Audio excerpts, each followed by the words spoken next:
দেখলাম কারণ তুলে শুনে আসসালামু আলাইকুম ওয়া রাহমাতুল্লাহি ওয়া বারাকাতুহু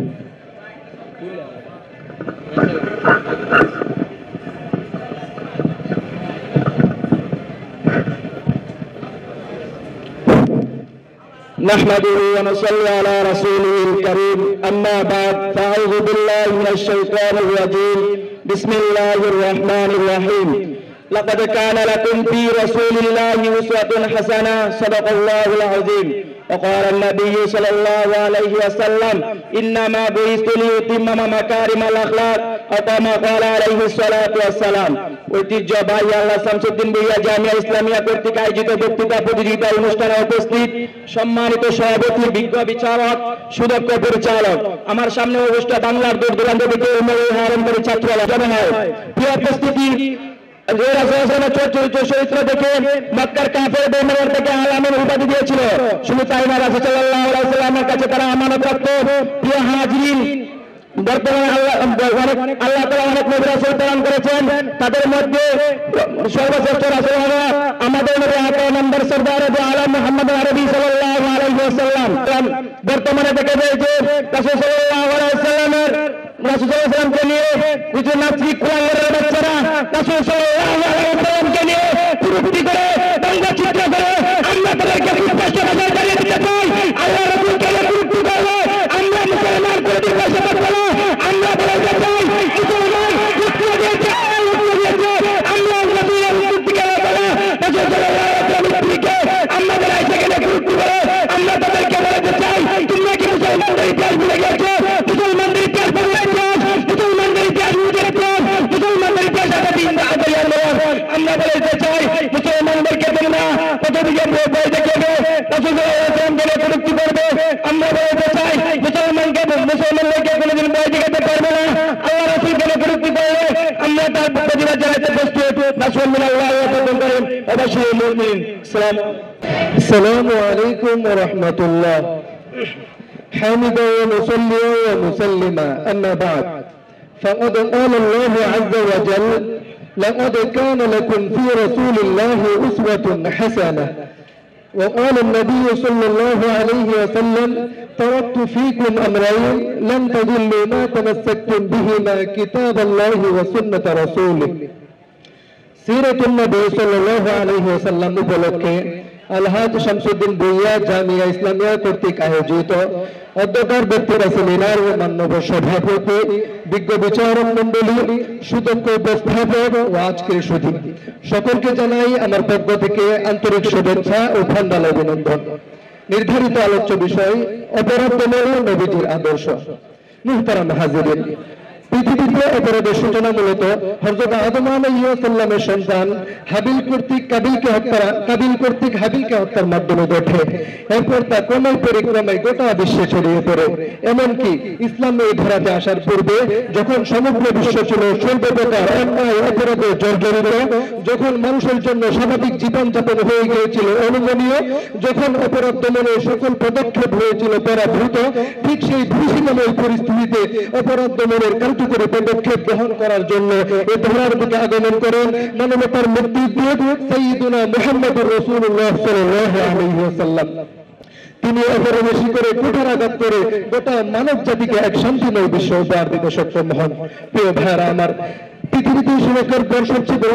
অপরাধ হলো হত্যা ও খুন আর তা বন্ধ করতে রাসূল সাল্লাল্লাহু আলাইহি ওয়াসাল্লামের উপর আয়াত অবতীর্ণ হয়েছে যেমন আল্লাহ তাআলা ইরশাদ করেন ওয়ালা তাকতুলুন নাফসাল্লাতী হারামাল্লাহু ইল্লা বিল হক অর্থাৎ যথার্থ কারণ ছাড়া আল্লাহ তাআলা নিষিদ্ধ কাউকে তোমরা হত্যা করো না আর চুরির মতো ঘৃণ্য অপকর্ম বন্ধ করতে রাসূল সাল্লাল্লাহু আলাইহি ওয়াসাল্লাম ইরশাদ করেন والله لو أن فاطمة بنت محمد سرقت لقطعت يدها অর্থাৎ আল্লাহর শপথ যদি মুহাম্মদের মেয়ে ফাতেমা চুরি করে তাহলে আমি তার হাত কেটে দেব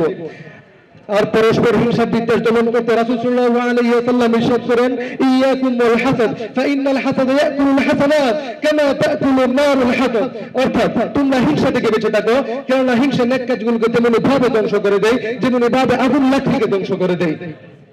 এমনি ভাবে অপরাধের ক্ষেত্রভেদে কখনো শক্তির মাধ্যমে, আবার কখনো জবানের মাধ্যমে, আবার কখনো সংকল্পের মাধ্যমে প্রতিহত করতে ইরশাদ হয়েছে, মান রাআ মিনকুম মুনকারান ফালইয়ুগাইয়িরহু বিয়াদিহি ফাইন লাম ইয়াস্তাতি' ফাবিলিসানিহি ওয়া ইন লাম ইয়াস্তাতি' ফাবিকলবিহি ওয়া যালিকা আদাফুল ঈমান। সর্বোপরি গোপনে প্রকাশ্যে সর্বপ্রকার অন্যায় অপরাধ থেকে নিজেকে বিরত রেখে সমাজের বাকি প্রতিটি বাঁকে বাঁকে কুরআন সুন্নাহকে আঁকড়ে ধরে অপরাধ মুক্ত শান্তি ও সুখময় সমাজ গঠন করতে বলিষ্ঠ গ্রন্থে রাসূলুল্লাহ আলাইহি ওয়াসাল্লাম ইরশাদ করেন, তারাকতু ফীকুম আমরাইন লান তাযিল্লু মা তামাসসাকতুম বিহিমা কিতাবাল্লাহ ওয়া সুন্নাত রাসূলিহ। অর্থাৎ রাসূলুল্লাহ আলাইহি ওয়াসাল্লাম বলেন, আমি তোমাদের মাঝে এমন দুটি বিষয় রেখে যাচ্ছি, যতক্ষণ পর্যন্ত তোমরা সেগুলোকে আঁকড়ে ধরবে ততক্ষণ পর্যন্ত কিছুতেই বিভ্রান্ত হবে না। সেগুলো হলো, নাম্বার 1 আল্লাহর কিতাব, নাম্বার 2 আমার সুন্নাহ। এভাবে হুজুর আকরাম সাল্লাল্লাহু আলাইহি ওয়াসাল্লাম সমাজ থেকে সর্বপ্রকার অন্যায় অপরাধ বিতাড়িত করে অপরাধ মুক্ত শান্তি ও সুখময় সমাজ গোটা মানব জাতিকে উপহার দিয়েছেন। জাতির সূর্য সন্তান কিন্তু আজ অত্যন্ত ভারাক্রান্ত হৃদয় নিয়ে বলতে হচ্ছে, প্রিয় নবীর শান্তিময় আদর্শের নীতির বিদ উপপাদক সত্ত্বেও আজ কোটিগত বগট পথা উন্নয়ন লোক সেই নবীকে সন্ত্রাসের কাঠ করাই তার করেছে, তার উত্তরাধিকারীদেরকে সন্ত্রাস বলে ঘোষণা করছে, তার টুপিওয়ালা দেখলে জঙ্গি বলে আখ্যায়িত করছে, মাদ্রাসাগুলোকে সন্ত্রাসের আখ্যা বলে প্রচার করছে। তাই মন থেকে আমি তাদেরকে বলিষ্ঠ রূপে হুঁশিয়ার করে দিচ্ছি, খুদার আঘাতপ্রাপ্তবাদকে টিপেও না। প্রয়োজনে সালাউদ্দিন আইয়ুবী শাড়ির তরবারি আমার গর্জে উঠবে, মোল্লা উমরের দিতে হবে, সবুজ সরবত আমার রক্তে রঞ্জিত হবে, জিন্দান গায়ে আবদ্ধ হতে হচ্ছে জায়গা সেই করতে যাবে। তোমার প্রিয় নবীর বিরুদ্ধে কালেমা লেপন, তার উত্তরাধিকারীদেরকে নিন্দাকে নিরূপে বরদাস্ত করবো না ইনশাআল্লাহ।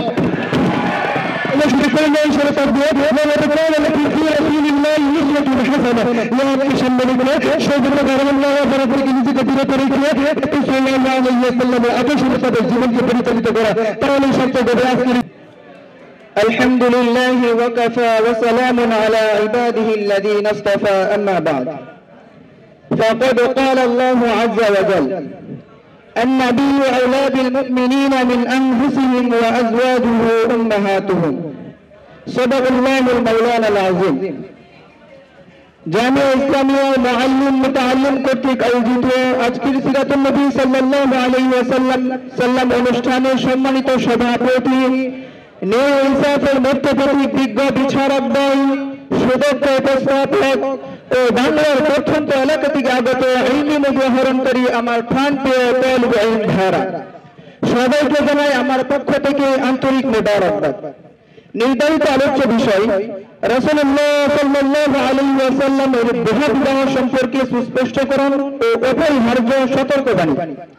উক্ত বিষয়ে কিঞ্চিত পরিমাণ আলোকপাত করার প্রয়াস চালাবো। ওয়ামা তাওফীকি ইল্লা বিল্লাহ। প্রিয় উপস্থিতি, আল্লাহ তাআলা চাহেন বহু বিবাহ করাইতে রাসূলের মাসলা মাসাইল জানান দিতে উম্মতে মুহাম্মাদের। প্রিয় সুধী, মুহাম্মদী শরীয়তের মধ্যে সাধারণভাবে একজন উম্মতে মুহাম্মদী 4টা বিবাহ করতে পারে, কিন্তু আমরা জানি শরীয়তে মুহাম্মদের শরীয়ত প্রণেতা মুহাম্মদ সাল্লাল্লাহু আলাইহি ওয়াসাল্লামের স্ত্রী ছিলেন 11 জন। তাহলে কি নবী করিম সাল্লাল্লাহু আলাইহি ওয়াসাল্লামের যৌবনে লালসা উপভোগ করার জন্য বিবাহ করেছিলেন? নাউযুবিল্লাহ, না না, কখনোই হতে পারে না। তাহলে আসুন এই প্রশ্নের উত্তরটা কোরআন শরীফ থেকে আমরা জেনে নিই। আল্লাহ তাআলা বলেন, আন-নাবিয়্যু আওলা বিল মুমিনিনা মিন আনফুসিহিম ওয়া আজওয়াজুহু উম্মাহাতুহুম। আয়াতের শেষ অংশের অর্থ হলো তার স্ত্রীগণ তাদের মা, অর্থাৎ নবী করিম সাল্লাল্লাহু আলাইহি ওয়াসাল্লামের স্ত্রীগণ উম্মতের মা। আল্লাহ তাআলা অন্যত্র বলেন, হুররিমাত আলাইকুম উম্মাহাতুকুম, অর্থাৎ তোমাদের উপর তোমাদের মাদেরকে হারাম করা হয়েছে, অর্থাৎ তোমাদের উপর তোমাদের মাদেরকে বিবাহ করে হারাম করা হয়েছে। সুতরাং নবী করিম সাল্লাল্লাহু আলাইহি ওয়াসাল্লাম যদি 4 জনকে রেখে বাকিদেরকে তালাক দিয়ে দিতেন, তাহলে তাদের অন্য কেউ বিবাহ বসতে পারতো না, অন্য কেউ তাদেরকে বিবাহ করতেন না। সুতরাং তাদের উপর হতো জুলুম, নির্যাতন, অত্যাচার, অনাচার। আর শরীয়তে মুহাম্মদীর মধ্যে জুলুম নির্যাতনের কোনো ঠাঁই নাই। প্রিয় উপস্থিতি, এই ছিল কুরআন শরীফ থেকে রাসূলুল্লাহ সাল্লাল্লাহু আলাইহি ওয়াসাল্লামের বহু বিবাহ সম্পর্কে সুস্পষ্টকরণ। এবার আসুন যৌক্তিক দিকটা বিবেচনা করি। আমরা যদি যৌক্তিক দিক দিকে তাকাই, তাহলে দেখা যাবে একজন মেয়ে সন্তান শিশুকাল থেকে বৃদ্ধি পর্যন্ত তাকে নিয়ে কত শত মাসলা মাসাইল, তাকে ঘিরে কত শত মাসলা মাসাইল, সব মাসলা মাসাইল নবী করিম সাল্লাল্লাহু আলাইহি ওয়াসাল্লামের একজন, দুজন, তিনজন স্ত্রীর পক্ষে সম্ভব ছিল না সবগুলো আয়ত্ত করে রাখা। সুতরাং নবী করিম সাল্লাল্লাহু আলাইহি ওয়াসাল্লামের এই বহু বিবাহ ইসলাম ও শরীয়তের শরীয়ত সম্মত। কেননা ইসলাম ও শরীয়তকে এই পর্যন্ত আনার জন্যই তাদের অগ্রণী ভূমিকা ছিল। উপস্থিতি এই পর্যন্ত আলোচনায় আমি বোধ করছি আপনারা রাসূলুল্লাহ সাল্লাল্লাহু আলাইহি ওয়াসাল্লামের বহু বিবাহ সম্পর্কে সুস্পষ্টকরণের কিছু হলেও স্পষ্ট হয়েছে। এ পর্যায়ে আসুন অপরিহার্য কিছু সতর্কতা আমি বলি। আগেই ছিল, বর্তমানেও আছে এক শ্রেণীর লোক, ইহুদি, খ্রিস্টান, কাফের, মুশরিকদের দালাল, যারা নবী করিম সাল্লাল্লাহু আলাইহি ওয়াসাল্লামের চরিত্রে কলঙ্ক লেপন করতে চায়, যারা নবী করিম সাল্লাল্লাহু আলাইহি ওয়াসাল্লামকে কটূক্তি করে, যারা নবী করিম সাল্লাল্লাহু আলাইহি ওয়াসাল্লামের ব্যঙ্গচিত্ত করে, তারা তো এমন লোক যারা নারীদের স্বাধীনতা চায়, তারা তো এমন লোক যারা বলে নারী পুরুষ সমান অধিকার, তারা এই স্লোগানে মেতে ওঠে। তারা তো একথা বলে এটাই বুঝাতে চায়, ওই নারী তোমাকে আর ঘরে বসে থাকতে হবে না, ওই নারী তোমাকে পর্দা করতে হবে না, ওই নারী তোমাকে স্বামীর আনুগত্য করতে হবে না। আরে সত্যের নিচে ইসলাম বিদ্বেষী পশ্চিমবাদের পাঁচটা গোলাম কারণ খুলে শুনে যতদিন পর্যন্ত মুফতি আমিরি আহমদ শফি আল্লামা আনোয়ার রহমতুল্লাহ আলাইহিদের একজন অনুসারী এই বাংলার বুকে জমিনে বেঁচে থাকবে, ততদিন পর্যন্ত তোদের এই ভূমি ঘোষণা পূরণ করতে দেওয়া হবে না ইনশাআল্লাহ। نحمده ونصلي على رسوله الكريم أما بعد فأعوذ بالله من الشيطان الرجيم إنك لعلى خلق عظيم. وقالت عائشة رضي الله تعالى عنها حين سئلت عن خلق النبي صلى الله عليه وسلم كان خلقه القرآن. محترم সভাপতি, শ্রদ্ধাভাজন আসাতিজে কিরাম ও আমার সামনে উপবিষ্ট বাংলার প্রত্যন্ত অঞ্চল হতে আগত এলাম পিপাসী ছাত্র ভাইয়েরা, আসসালামু আলাইকুম। এই বিশাল পৃথিবী যখন ঘন অন্ধকারে হারিয়ে যাচ্ছিল, জাহেলিয়াতের ভয়াল অন্ধকার যখন ক্রমে গ্রাস করে নিচ্ছিল সমগ্র পৃথিবীকে, যখন গুত্রে গুত্রে ছিল দলাদলি, হানাহানি ও রক্তারক্তির প্রবল স্রোতধারা, মানুষে মানুষে ছিল রক্ত, বর্ণ ও ভাষা আভিজাত্যের দুর্লভ নিয়ে প্রাচীর, ঠিক তেমনি ভূমিষ্কাময় মুহূর্তে মহান রব্বুল আলামিন সিরাজুল মুনিরা চিরউজ্জ্বল রোশনী দিয়ে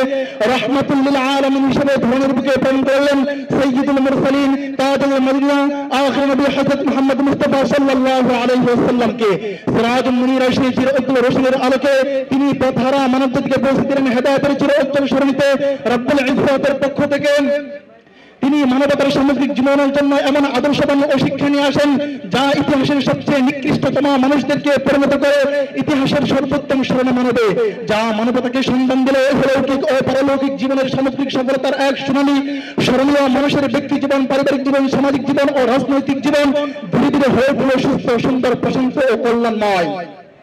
মানব সমাজে সঞ্চালিত হলো শান্তি, সততা ও মমতার শীতল বায়ু, যার বিরুদ্ধে পুরো জাতি ঐক্যবদ্ধ। তার চারিত্রিক মাধুর্যতা, ভদ্রতা, শালীনতা, কোমলতা, মানব সেবা ও পরোপকারিতা সব মানুষের কাছে ছিল পরিচিত। তার চারিত্রিক মাধুর্যতা, তার লজ্জাশীলতা কুমারী তরুণকে হার মানাতো, তার আমানতদারি ও বিশ্বস্ততা চরম শত্রুর মনে বন্ধুত্বের আবেগ সৃষ্টি করত, তার স্পষ্টবাদী বিজ্ঞ ফয়সালা নিষ্ঠুর সালিমের মনে সৃষ্টি করত অব্যাহত কম্পন। তার নির্ভরযোগ্য অভিভাবকত্ব ছিল এতিম বিধবাদের ভরসাপূর্ণ আশ্রয়, আত্মীয়দের সুখ সুখের চিরসাথী ছিলেন তিনি। কেউ কোনোদিন মুখ খুলে বলতে পারেন যে তিনি কখনো কোনো অসংযত কথা বলেছেন, কারোর সাথে কৃত প্রতিশ্রুতি ভঙ্গ করেছেন, জীবনের কোনো মুহূর্তে মিথ্যার আশ্রয় নিয়েছেন।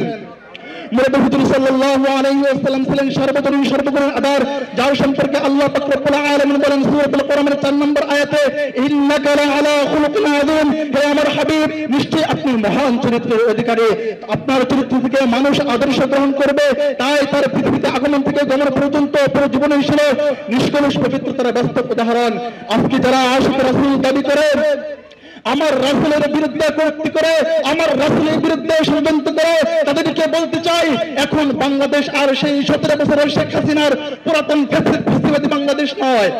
আজকের বাংলাদেশ স্বাধীন বাংলাদেশ, ছাত্র জনতার এক সাগর রক্তের বিনিময়ে অর্জিত এই বাংলাদেশে যদি আমার রাসূলকে নিয়ে কোনো ধরনের বৈতরণিক হয়, সারা বাংলাদেশে তাদেরকে অবাঞ্ছিত ঘোষণা করা হবে, সারা বাংলাদেশে তাদেরকে প্রতিরোধ করা হবে। ইসলাম বিদ্বেষী বিদ্বেষী শক্তিদেরকে বলতে চাই, ইতিহাস থেকে শিক্ষা নিয়ে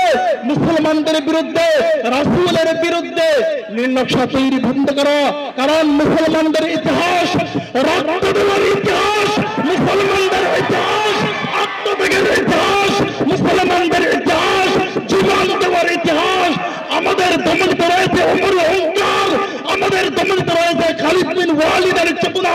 প্রয়োজন হলে আরো একটা ভেতরে যুদ্ধ সংঘটিত হবে, প্রয়োজন হলে বালাগুটের ময়দান তৈরি হবে, প্রয়োজন হলে আবার সত্যাসত্য তৈরি হবে। তারপরে যদি নাস্তিক বেঈমানরা শিক্ষা না হয়, প্রয়োজন হলে নিজের জীবন বাজি রেখে মাথার পাগড়ি কোমরে বেঁধে কাফনের কাপড় সাথে নিয়ে 5 ও 6 আগস্টের মতো ময়দানে ঝাঁপিয়ে পড়বো।